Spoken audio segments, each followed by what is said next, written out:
లూకాసు వార్త 24వ అధ్యాయం 46 నుండి 53వ వచనం వరకు దేవుని వాక్యాన్ని మనం అందరితో పంచుకోవలసిందని చెప్పబడింది.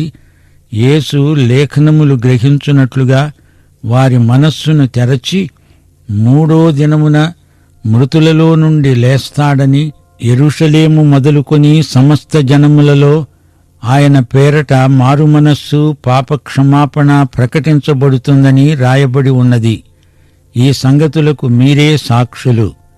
ఇదిగో, నా తండ్రి వాగ్దానము చేసినది మీ మీదికి పంపుతున్నాను.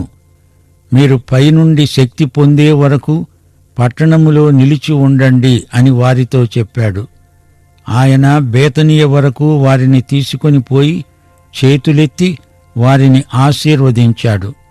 ఆశీర్వదిస్తూ ఉండగా ఆయన వారిలో నుండి ప్రత్యేకించబడి పరలోకానికి ఆరోహణుడయ్యాడు.